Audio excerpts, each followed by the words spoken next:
Good morning, Lagos. Thank you very much for staying tuned here on Smooth 98.1. I'm Ayo Mairo-Ese. It's time for Freshly Pressed 981. And I'm Valentine Ohu. Good morning. Good morning. Happy new month, Lagos That's and true. beyond. It's the 1st of July 2019. Happy It's new month.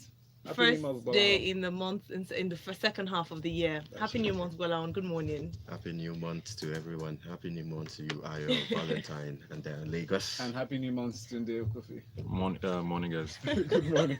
Did you Happy resist new saying That was happy a new very month? good weekend. All right. Good So you morning. can, good morning. You can find Tunde at Tunde Okufi on Twitter and Gbolahan and MrGquest on Twitter as well. You can reach us and join the conversation this morning on Freshly Pressed as we delve into today's headline stories by sending us messages on WhatsApp, on Twitter, and of course we're streaming live on YouTube as well.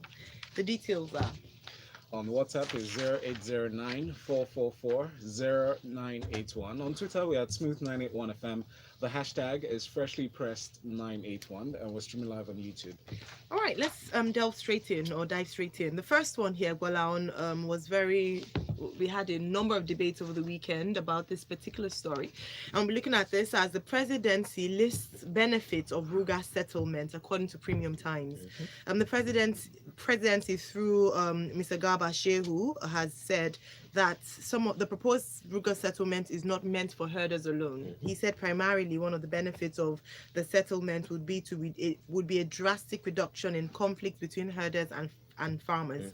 In a full statement, which I'd like you to just detail and analyze, he talks about what it really is, because one of the biggest issues is people understanding what it entails and then judging from there. So please, Gbolahan, could you take us through the story? Well, this story has been making headlines for about 2 weeks now or so. And Yes. It started about in Benue State, where they said they found out suddenly that there were signs of that there were going to be some farming, some herders settlement on their land. And then there's been a lot of disputes between so many quarters asking various questions that does the federal government have jurisdiction over state land?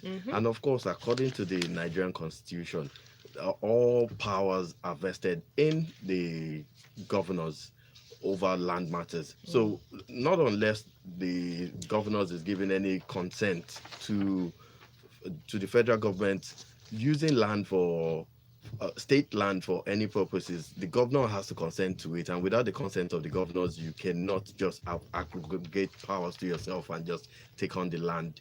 There are only exceptions to that, and the exceptions to it are only if the land is actually meant for things that are on the exclusive list, like you're looking at developing rail lines and social amenities that are for the benefit of the masses generally. That's the only reason why. But even at that, Yes. the federal government or the presidency still requires the permission of the state governments. They do.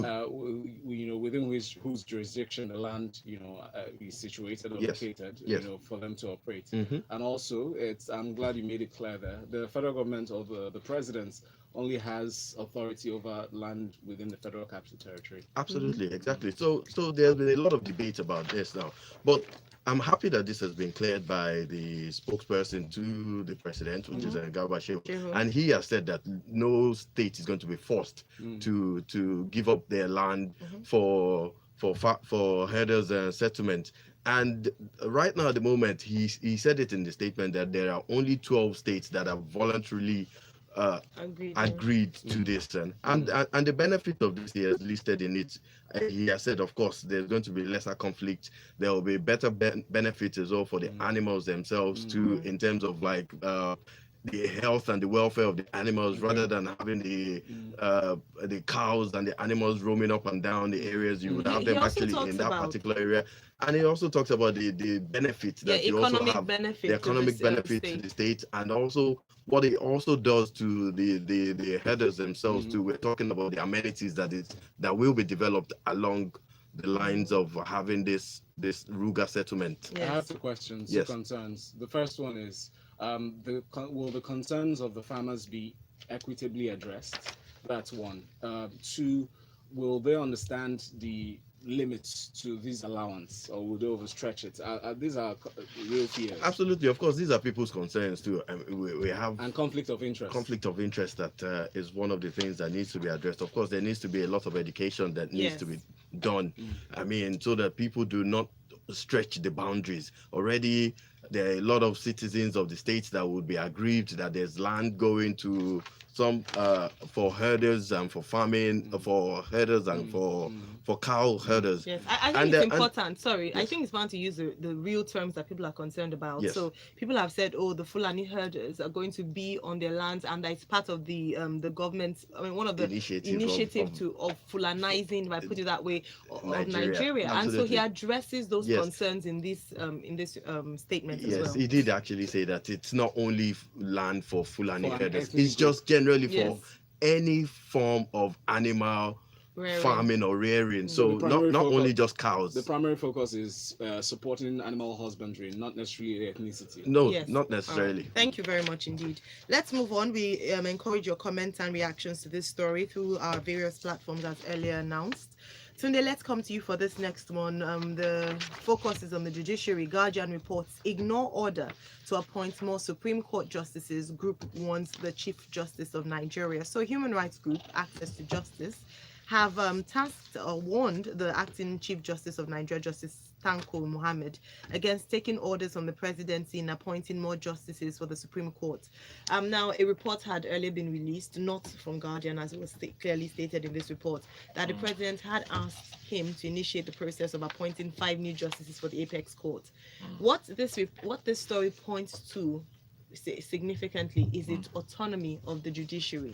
Ideally, in a democracy, we should have the executive, judiciary, and the legislature, and they should be existing, independently of one another, so that we have proper accountability. However, they are questioning that for the judiciary. Could you please take us through this story? So, I mean, proper separation of powers, right? Yes.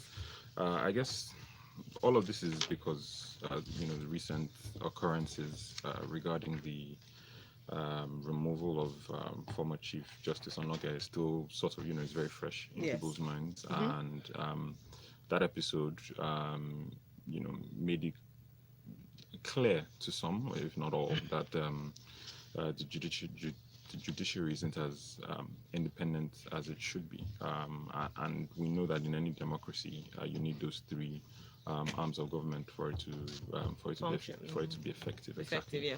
Now, if you're to take this headline, just by itself and part of the story, it becomes a little confusing as to what role or what rights the president has in the appointment of Supreme Court judges.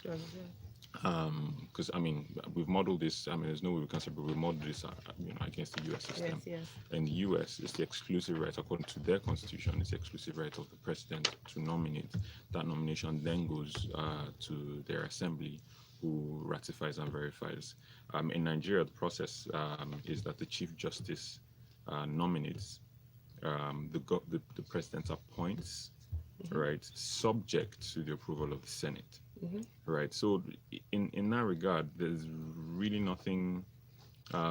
It's hard to point out any, should I say, wrongdoing or interference in here. The only thing that according to this, is that it seems that these new appointments are at the prompting of the president. But at this stage, it's still, unless there's a clear statement, it's hearsay. Yes, but we know in the United States, we had this conversation just before the show started.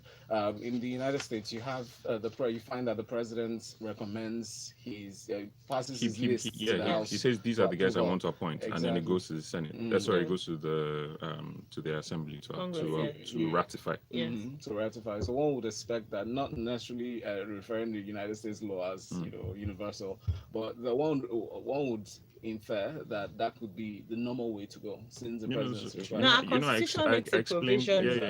explained what happens here. The Chief Justice recommends. The president appoints. In the US, I think it's the Senate is the Assembly, the Senate that appoints. Here, the president appoints, but the Senate must ratify.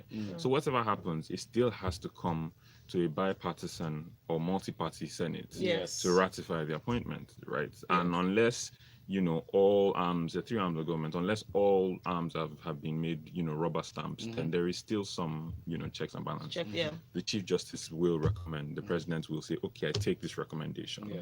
And then that goes to the Senate to ratify, And then final appointment exactly. from the President. So based on the ratification of the Senate. Thank you very much. Thanks. Gbolahan, let me come to you for this one.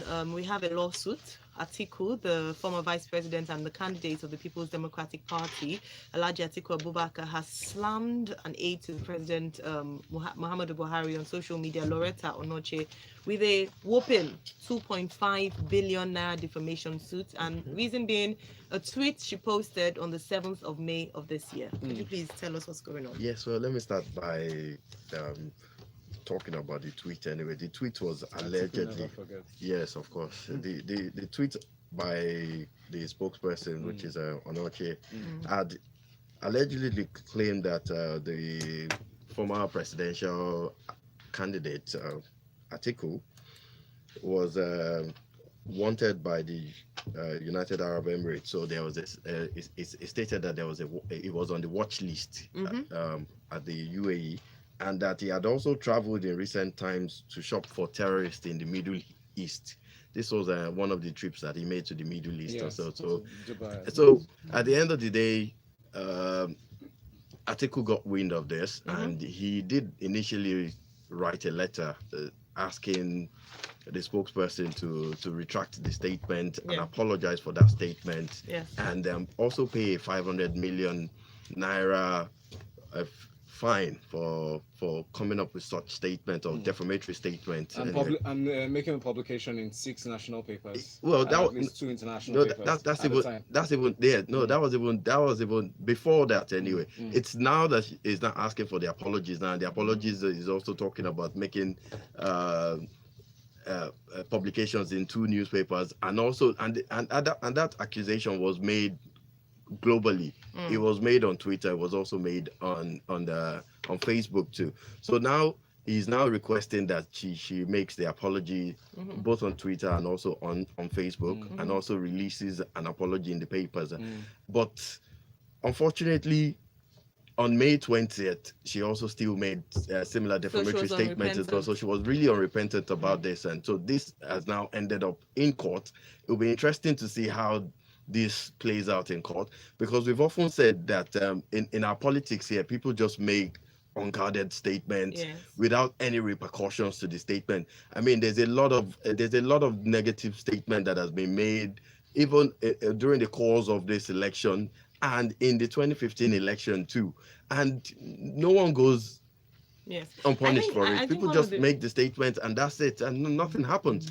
Well, you cannot get away with making statements of this nature in civilized nations where you have the legislation and the judiciary functioning properly. Because definitely what would end up happening is that you end up getting slammed with a lot of lawsuits. Yes, thank you very much. I think it's important for us to highlight the efforts that had been made in the past by the presidential candidate, Lauretta Onochie, before he then prayed the court to look into the matter and sue her up to the sum of 2.5 billion naira. Well, let's see how far they'll go with it. It's interesting. WhatsApp, Ugbomachi says, good morning, guys. We're not interested in any type of settlement, either Ruga, ranches, or whatever nomenclature. Please, we do not want it. Femi says, good morning, team. What considerations have the government made for the farmers whose farms were damaged in the farmers' headers clashes?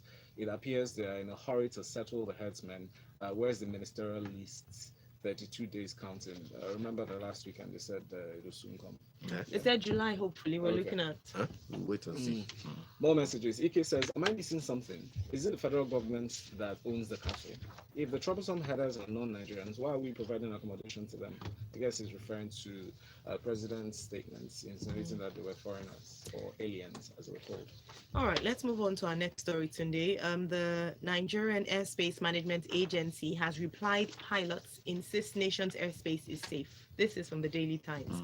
Now, if you recall, last week we'd discussed a story about how some pilots and overshot the yes, runway. no, but apart from overshooting the runway, we had also talked about the fact that they said that the communication tower wasn't very that they were concerned about air safety because they had challenges with the communication tower.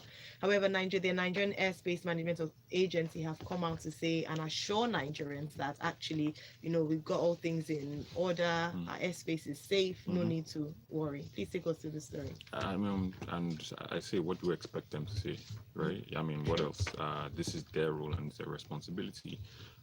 So, I mean, I would be very surprised if we had come out and said, no, everything is disastrous and we actually haven't been, carrying out our rules. What we need is proper oversight, and I wonder whose responsibility is it to make sure that NAMA is doing what it's supposed to and doing its job. So, I mean, in that regard, this is what you would expect them to say. We can't create panic. He then goes into certain details and says, and highlights what what the capacity that we have in place is, saying that that the upper airspace, there's a tower, there are different layers, bottom line. But he then says something that's interesting. He says the last phase, which was the area control or upper airspace communication, may have a few challenges. So we started getting closer to it now. A few challenges. He attributed these to the creation of new routes and assured that considerable efforts were being made to address these challenges, such as the deployment of total VHF coverage of Nigeria, which he said was limited by infrastructure, airspace communication. Yes. Right. And we are commissioning new routes. There'll be problems. It really means that there are black spots. There are areas that radio communication doesn't reach for a critical phase of flight. There are different ones. There are radio communications for landing. They're the ones that govern when planes are approaching, so it's longer range, and the ones for takeoff. This is for approaching, right? So guiding them as they're coming. This clearly states that we have black spots. Yes. That infrastructure needs to be upgraded. I don't see why they will commission new routes without sorting out or mitigating those things, right?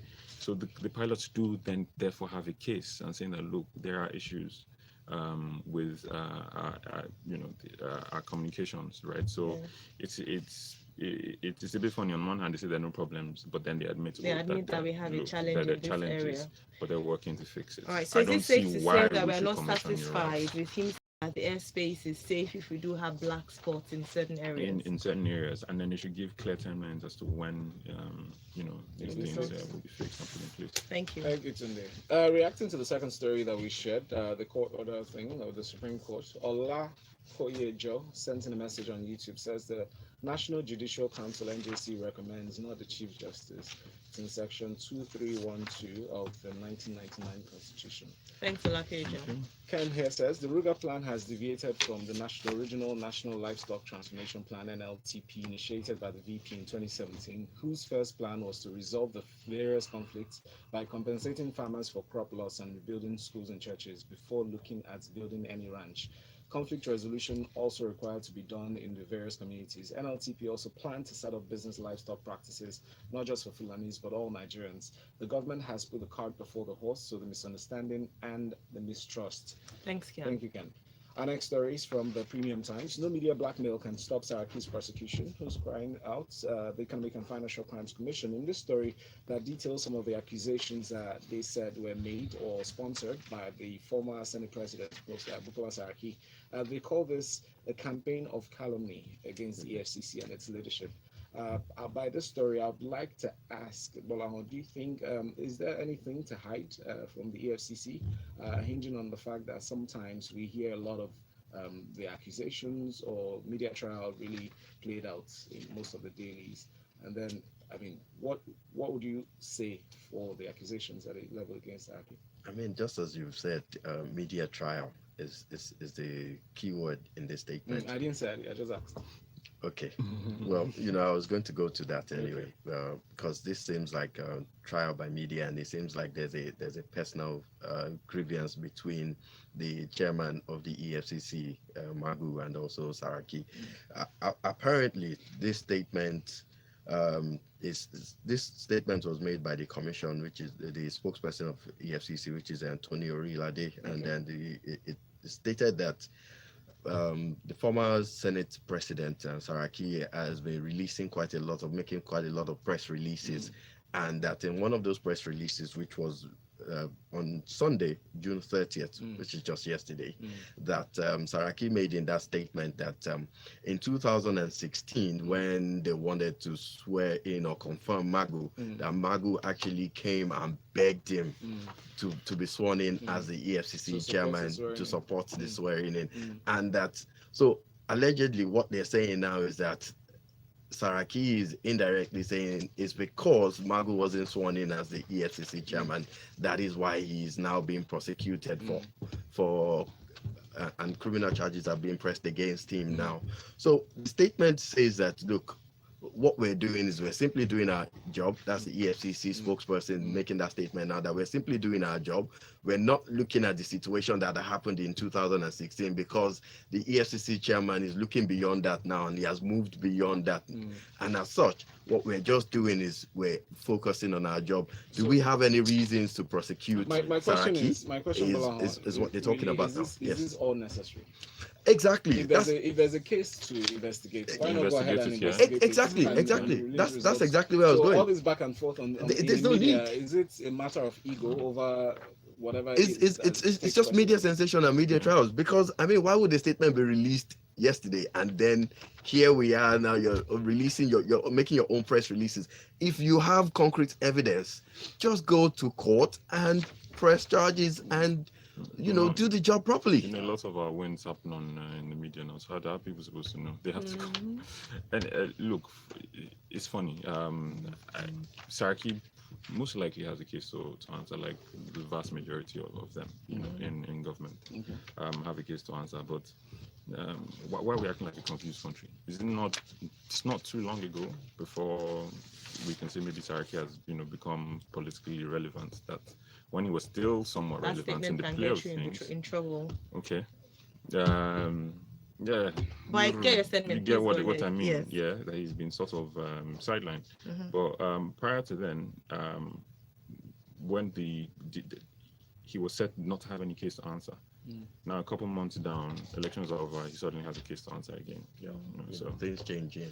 All right, thank you. Tunde, I'll come to you since you have the microphone at this time. From Punch newspaper. Wanted cultists, 6 others arrested for killing, terrorizing Lagos residents. So the men of the Lagos State Police Command have arrested a suspected cultist. They call him Ifeoluwa Dodo. They arrested him for allegedly killing one Ojo Taiwo in the Bariga area of Lagos State. Also made some arrests in the Bariga area and spoke about their recent efforts to curb criminality in Lagos. What are your thoughts on this? So we can't get in trouble about talking about this one of it. Nigeria, upside down. The most worrying thing about stories like this is how cultism has proliferated downwards and outwards. Of there's a time that we had a huge core problem in tertiary institutions, right? Then it started coming down to secondary schools, and then the general wider public. You find bust outs and streets, people who are actually part of. So it's one whole complete ecosystem, and it's worrying we haven't been able to tackle it. Now, we're not alone, or we're not unique in having, as a country, where we have the youth involved in criminality, especially gang activity. The UK has a huge knife problem. The US has huge gun problems and cult problems. So we're not unique in that. What makes us different, though, however, is very often these guys are leveraged for political ends, armed during election periods, and people with political ambitions often leverage them, which adds a layer of complexity to it. one thing that I hope, or one thing that will help, what other countries have done anyway, is have programs to engage these guys and engage the youth. The countries that I mentioned that have issues, despite all the things that they've done, they still have a level of issue. Now imagine if they didn't have anything. Now we're in a place where we really don't have enough. When I say engage, it's development centers. It's social safety nets, maybe. Social safety nets is one. But even you would find that even kids who are not hungry will still engage in gang activities. What do you do? How do you keep the youth in your country engaged? Sports centers, right? We don't have any of those things. We don't have recreational facilities. We don't have vocational facilities. We don't have, parks. We don't have really any of that. So the youth are idle. They're energetic, and it's a problem, right? And many of these guys can be brought in and honed. They can be our next. They could be Olympians, right? They could be the next big exports to the rest of the world, but we're not harnessing enough of that, and that's the problem. And a lot of them, when you mix lack of social safety nets, you mix poverty, you mix a lack of opportunities, and a lack of engagement, we have this. You're absolutely right, because last night I attended an album listening party of a young fella. His name is Aide, and he burst into tears before he started singing when he started telling the story of how he was picked up from the slums in River State by one Tony Ebiama, and told of his story how he saw his friends, his peers, gunned down. He was supposed to be a militant, but because someone gave him an opportunity and showed him something different, explore his musical side, it saved his life. So these are some of the things that can be expressed in this claim. Absolutely. We have a few comments here. Felix Anyanwu says the EFCC should go ahead to press charges against Saraki and stop the media war. And Lukman Saka from Gwagada says if Saraki is guilty of any financial crime, he should be prosecuted. Meanwhile, I believe it's time for Margaret to also move on. The EFCC chairmanship is not a lifetime appointment. Our next story is from the Punch newspaper. Power grid suffers total collapse. TCN may expel discos. That latter part is something I'd like you to address. But yesterday I got the SMS at 5:30 p.m. I read, dear customer, total system collapse of the national grid. Our TCN partners are currently working on it. We apologize for any of these inconveniences. Except for different concurrent collapses occurred around February and subsequent months, one at least each month. But why this system collapse? Maintenance has been a general issue, but you would expect that since the private arm got into the power sector, that should have been resolved. Exactly. Well, it's one of those challenges that we are still facing, where we're generating quite a lot of power, but then the distribution companies are not able to accept that much power that is being generated. We're generating quite a lot. Well, at least we're generating more than we can transmit and distribute. Also, so right now at the moment, I mean, this system breakdowns occurred at about 6 a.m. on Sunday morning. It was said, and prior to that, we were actually transmitting about 3,800 megawatts of power, but that did drop to about 3,200 megawatts of power. And what we're finding out now is that the TCN, that's the transmission company of Nigeria, is blaming the distribution companies of Nigeria, the distribution companies, for not accepting a lot of the power. So when power is being transmitted, we're giving it too much and you're not taking. When power is transmitted, the distribution companies are also saying that the transmission companies are also to blame in this situation. And so the situation occurred yesterday. We had the blackout all over the country, and a lot of places were affected. Enugu distribution company was affected. Kaduna distribution company was also affected. But the good thing about it is that this fault was sorted out quickly yesterday, and at about 1:30 p.m. all of this was resolved, which was good. Beyond this timeline, immediate timeline, we know that the general problem is a capacity problem. It is, just like Tunde reminded. It's a receiving problem, so we don't have the capacity to actually take as much as being supplied now. Absolutely, these companies have been complaining about funds. Absolutely, Funds. How do you hope for the government to step into liberalization? When we're talking about liberalizing, we're talking about the tariff rate that people are paying. If the discos are not generating enough revenue to invest in power, then obviously you would not get that investment in the distribution arm or even the generation arm of At the it. end of the day, they increase the tariff. Well, if the government, would it be too much to ask for the government to use the same funds they use to subsidize fuel, to subsidize power? Oh yeah, of course, I'm 100% for that. If they could do that, man, take away the subsidy from fuel. But take away the subsidy from fuel. As it is, What's cheap enough? Power compared to. It's too cheap. You mean not cheap enough? Probably yes. That's what I mean. So there's room. So there's room to. The tariff regime doesn't work. All right, thank you very much indeed. Unfortunately, we cannot take any more. Time flies so time very quickly. But just this point here from Ojo, who says your analysis about the youth is on point. Recreational and vocational centers are most valuable. Well, thank you very much to our analysts for this morning, Gbolahan and MrGquest, and Tunde Okufi on Twitter. You can follow us at Smooth981FM for updates and use the hashtag FreshlyPressed981 for more to send in your comments as well. We continue at 9 o'clock for Lagos Talks 981 when we open the phone lines. But right now it's time for Locker Room 981. Good morning. The headlines. The story.